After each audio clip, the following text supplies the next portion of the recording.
welcome to Florida Focus, a college football podcast. My name is Brandon, and I'm a lifetime Florida State Seminole fan. And I am Chris. I'm a lifetime Gator fan.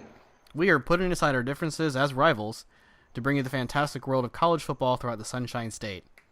Today, just real quickly what we'll cover, we're going to talk about the Alliance of American Football. Chris and I are going to give you some initial thoughts. I'll let you start off. What are your thoughts on the league or the big news that broke today?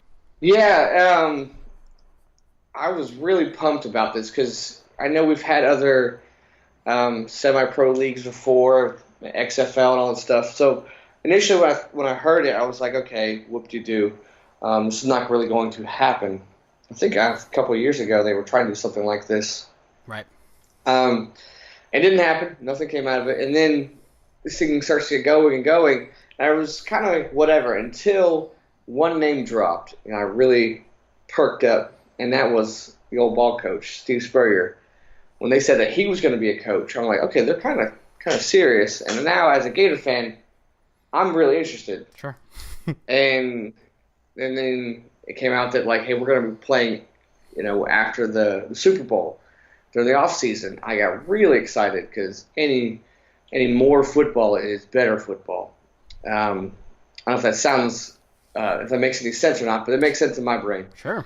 Any more football is better football. Let's make a T-shirt out of that. And so I'm really excited about it. And when I remember when they released it and finding out a team was in state, in Orlando, I'm like, okay, cool. I'm going to get behind that team naturally.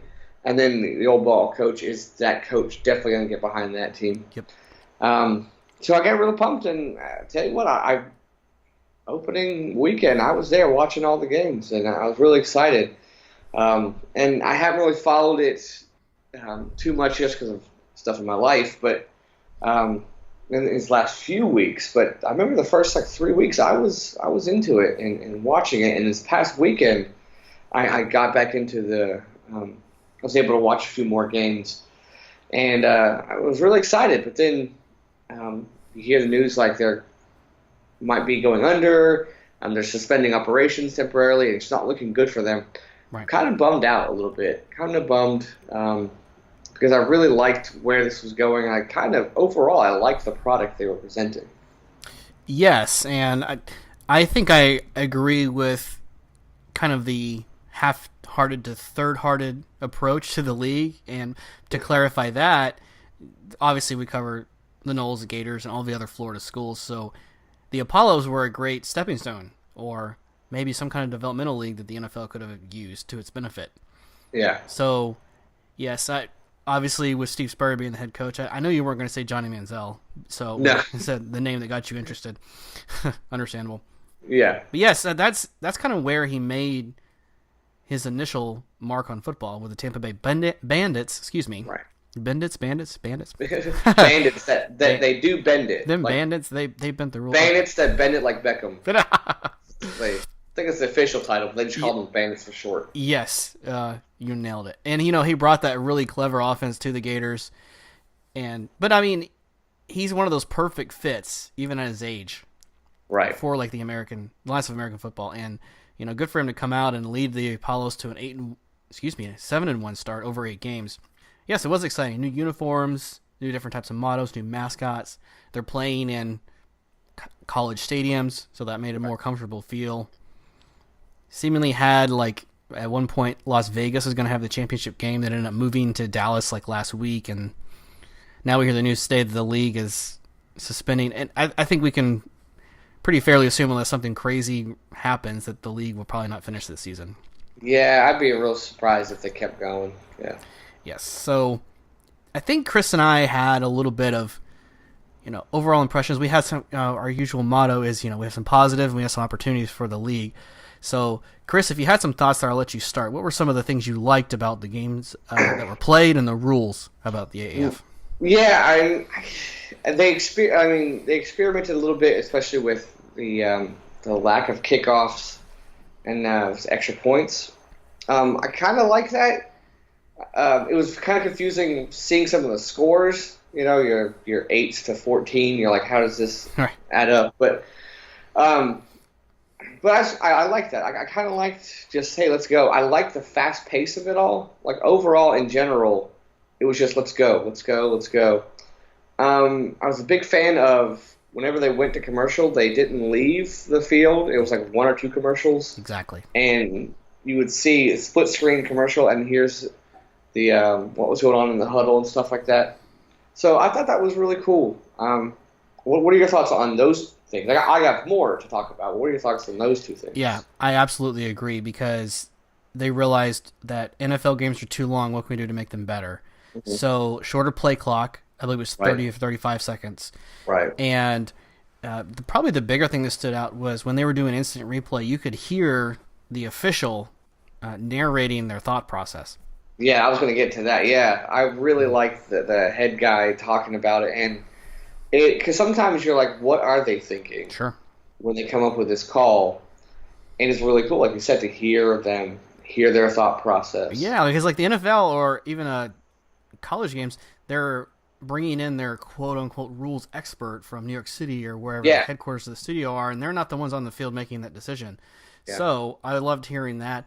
To echo what you said about kickoffs, that's a safety thing. I'm certain of it. That's where most injuries happen. You know, it does make for a switch of thinking for your whole life. You're saying, okay, 3:30 kickoff. You're like 3:30 first play. First play, yeah. 3:30 first snap. What do I say now?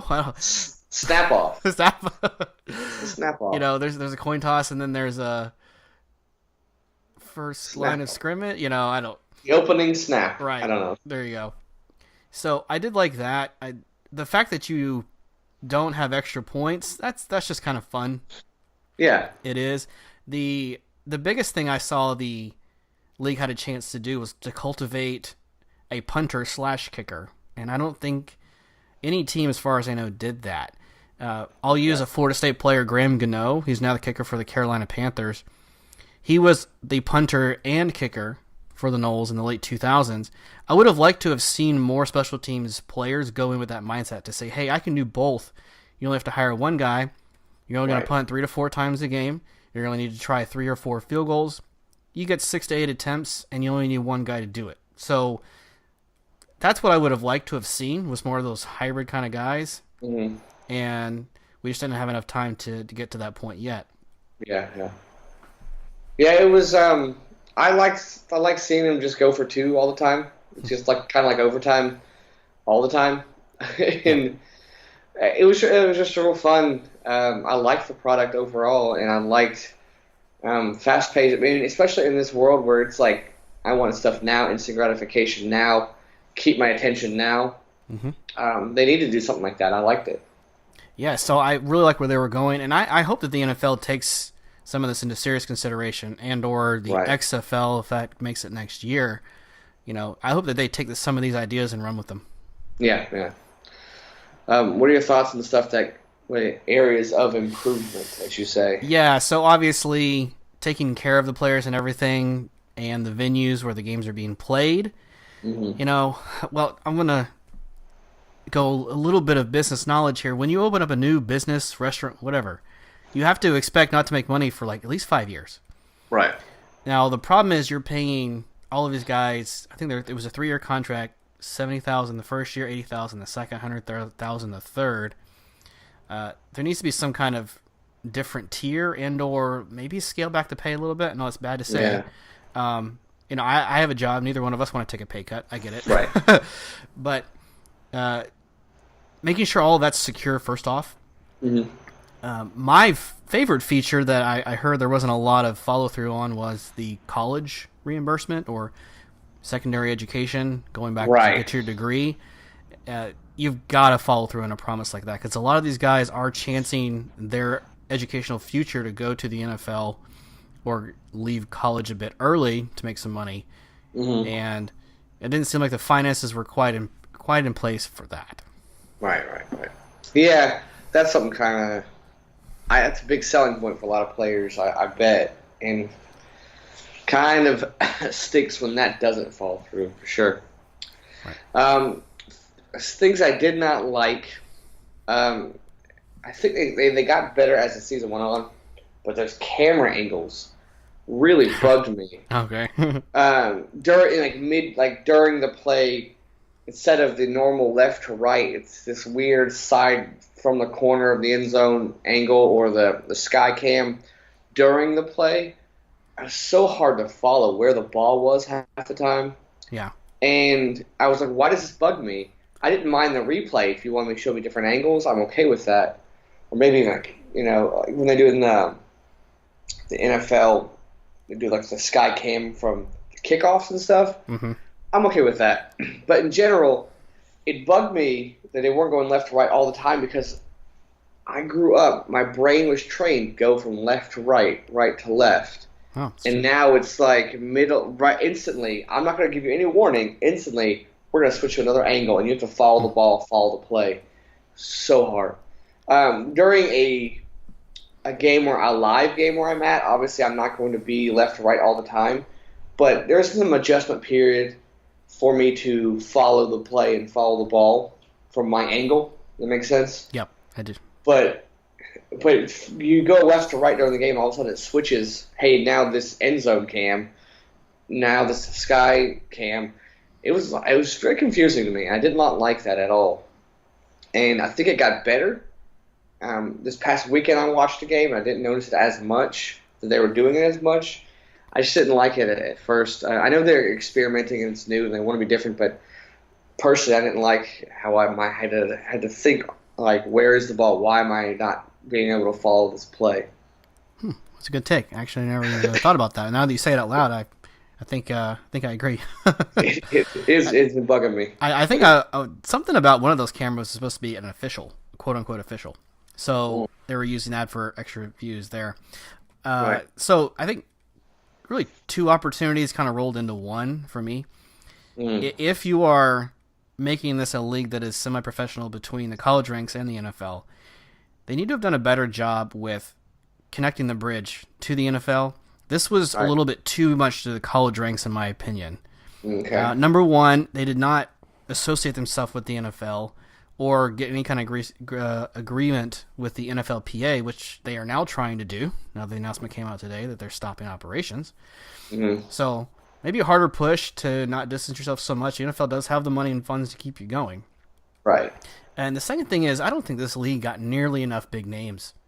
Yeah. You got Johnny Manziel like 2 weeks ago, and you had Trent Richardson, and that was about it. I mean, as college football fans, you and I really struggled to learn who were these guys. These were second and third stringers in colleges. Right. So you're like, I remember when I told you the first, I was like, they got Garrett Gilbert. He's like, Garrett Gilbert. Oh yeah, the SMU Texas guy. Yeah. You had to think pretty hard. And if as college football aficionados, we had to think hard, and NFL fans not going to know who they are at all. Yeah. Well, I kept thinking to myself, I had to have this honest, introspective conversation with myself. I said, would I be watching this if Steve Spurrier was not the coach? Ooh, good question. I didn't know the answer to that, and that's a red flag. Sure. Well, and I guess if I had to turn that on myself, if we weren't here in the Orlando area, had a vested interest, would we watch it? Right. And I was on board at first. It was like, if he wasn't the coach, would I care as much? Because, like you said, who else is there? They should have gone after Johnny Football way in the beginning. Uh-huh. There's a few other names. I know Tim Tebow was kind of tossed around for a minute there, but that was midseason. They had a good opportunity to get bigger names, maybe that were big in college, didn't make it in the pros. Hey, this is your opportunity, and get some seats in the stands. Sure. Yeah, it's a good point. I definitely missed that opportunity. Yes. So speaking of names of players, we can transition now. I do have more. I got more. Well, keep going, brother. Preach on. I do like your transition. I apologize for messing up your transition because that was a nice one. What is with the refs' uniforms? What is going on there? It's like they got in a room of people and said, throw out your best ideas for uniforms, and they went with everything. If you got stripes, you got stars, you got kind of lines going up and down, and you got these weird shoulders. I don't know what was going on. It's too much. It hurt my eyes. I didn't want to look at the refs. I like give me the zebras. If you're not going to do the zebras, do horizontal lines. I don't know, but like there's 5 different patterns on the shirt. It was just weird. And then some of the uniforms of the teams were just kind of, whenever you go to Maddening, you have create your team. Oh, yes. And it looked like something right out of that, just kind of generic. I did like the Birmingham's. I liked their uniforms, the black and silver. The Apollos is pretty cool, how they had the logo on the helmet kind of pushed back towards the back of it. Right. I liked that. But there's some other ones that's kind of, I don't know, that's kind of, I forgot the name of it. Maybe it's Memphis or one of the red, I think it was Memphis. It's just kind of like, ew, this hurts my eyes as well. You're in the same meeting as the refs were? Like they went a little too color rushy on a few of those. I agree. Yeah. And we were trying to nail down as a family, like the Apollos. On a scale of the Auburn Tigers to the Florida Gators, where is the orange and blue? Oh yeah, I think more Auburn. More Auburn, yes. Yeah. And and if I don't know if the other teams had meaning behind their colors, the Apollos, it was the orange is in sunset, because the Sunshine State, and then blue for the sky, and the Apollo Greek god. I'm sure. To me, you were talking about the ones you didn't like, the Arizona Hotshots, that green and yellow. No thanks. That's the one. Yes, I do like the story of the Hotshots, where the name came from. Oh, tell me. I'm gonna butcher it up, and I apologize for this, but there was a group of firefighters that died in a forest fire, essentially. Like, that's the short end of it. I know it's bigger, and they were called the. My name is not Rough Riders, the Hotshots. Wow. They were called the Hotshots. That was their name, and there was maybe a handful of men that died going to save or put out this big, huge forest fire. And that was the name of the group of people. So in honor of them, they named them the Hotshots. That's a great story. I had no idea. Yeah, and again, I butchered that up. That story deserves way more respect than what I just gave. But that's the general gist of it. So okay. I like that part. That was kind of cool. So it stinks when this league ends. You're like, man, they did a nice shout-out tribute to this group, and now it's I won't say a waste, but just kind of it stinks. But the color scheme was kind of gross. So yeah, those are the things. I guess all the things that I did not like just hurt my eyes in general. Whether it was the camera, the ref uniform, some of the team uniforms, just messing with my eyeballs. And one last thought on some opportunities. When they were trying to launch the AAF app, where you could follow along and guess the plays as they were happening, and it was always too slow and far behind. It was like 1 or 2 plays back, and you need to get a little more 3, 4, 5G power behind it so you can actually do it real time. And I don't do sports betting. I know you don't either, but there was an aspect of that to the league, and I don't think that really took off. So okay. All right. All right, so transitioning back to your transition. Yeah. Well, if we think of some other opportunities we missed, we can certainly double back. Yeah. But on to you first, Chris. What were some of the names for the Apollos from our Florida schools that really got a chance to shine here? The one that really, there's a few Gators that stick out to me that were on the team, but one that really sticks out. First, Chris Thompson was the receiver. He started off playing a lot and well, which is he didn't do much at Florida. A couple returns here and there, but that was about it. But the name that really stuck out to me is a guy who's actually playing well in the league, and that is Earl Okine.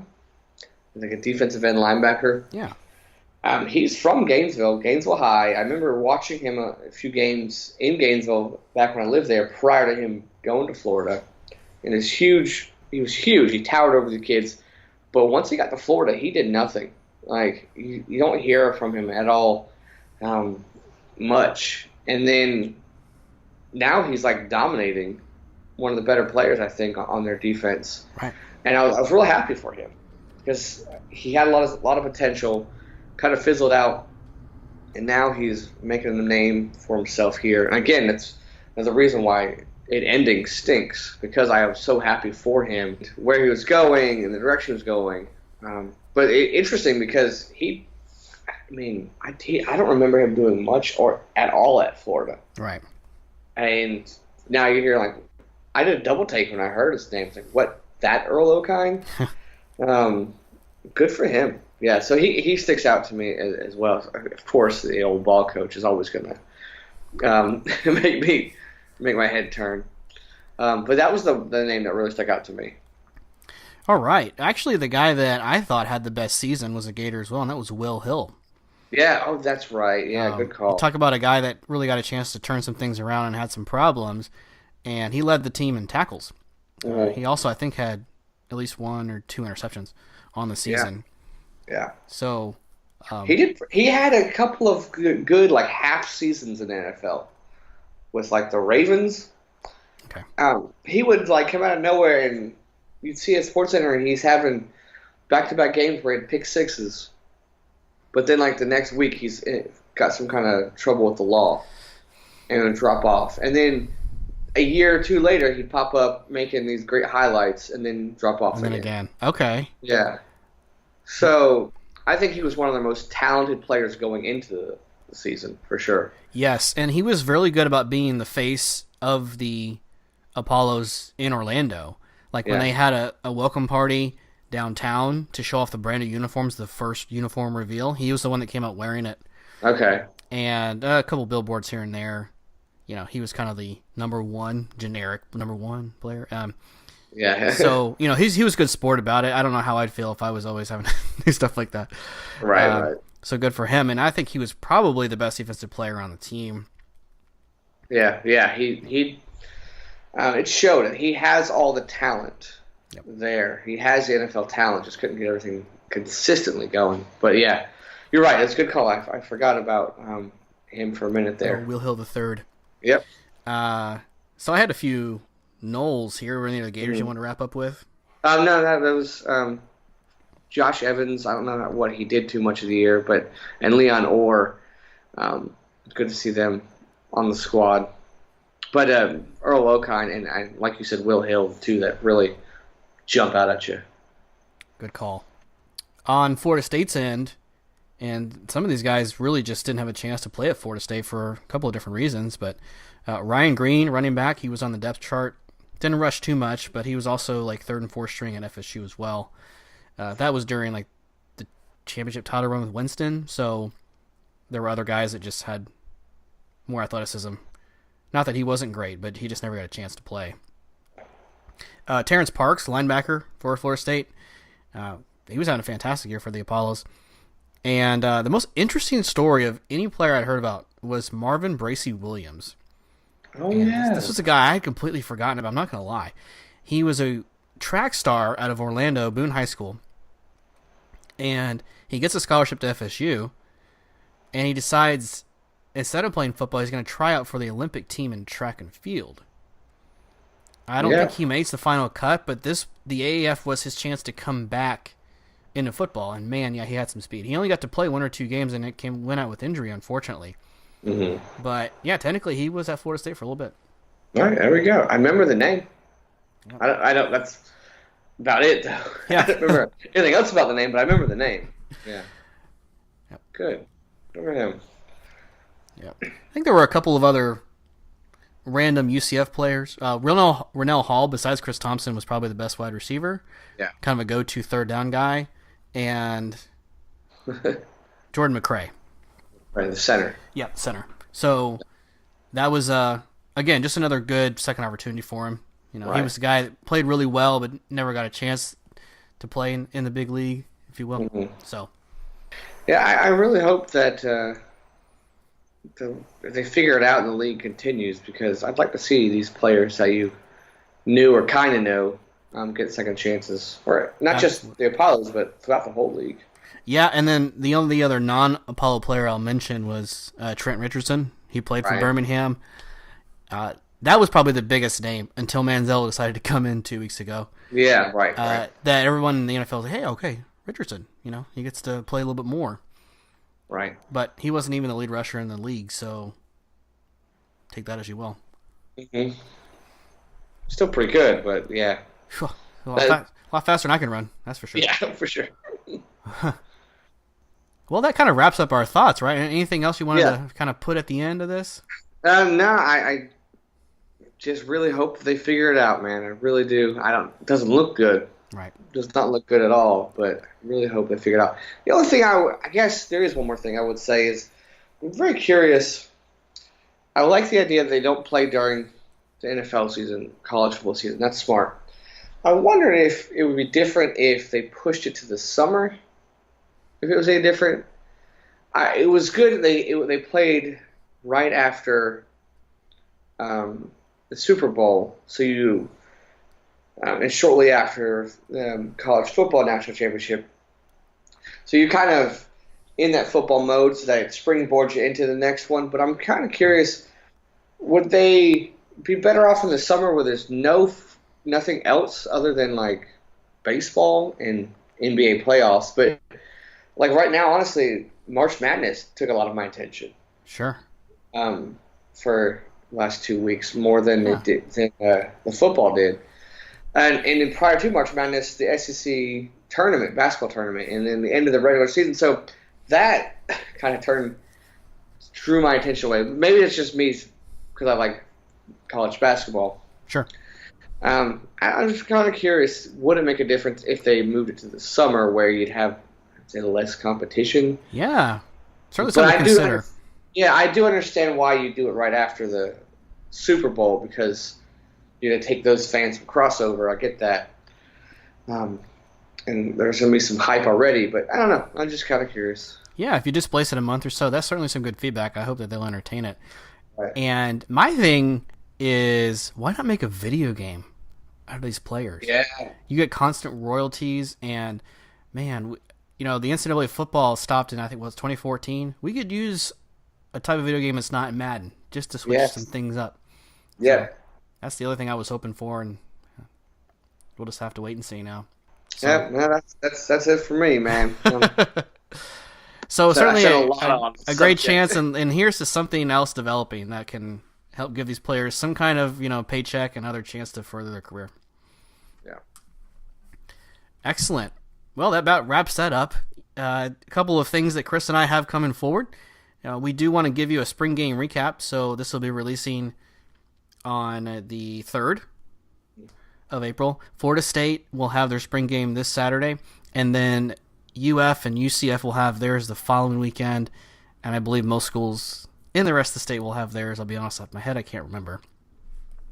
But in the middle of the month, we'll give you guys a recap of what the atmosphere is like and how those went and some observations we had. Yeah. Florida State's doing their concert again. Oh, are they? Okay. Yes. I think Florida advertised just kind of a bunch of stuff going on, fanfare and stuff like that. And they had like some live music, but I don't think it was official. Okay. Bringing a famous artist thing. Some festivities or some, as I said last year, bread and circuses to entertain the masses. Yes. Yeah. Exactly. Excellent. So there's that. Chris and I will also be doing some very fun. We'll bring back our Fave Fives. It's been a while since we've done those. Right? Yeah. Looking forward to that. Yes. And also a reminder, this Sunday is the deadline. We've already gotten some of these submissions. We are asking our fans a question that we're going to include all in one episode, and that is, if you are a 5-star recruit, what head coach would you want recruiting you and why? So, Chris, can you remind everybody how they can send in those answers? Yeah, we have many ways to reach us and contact us.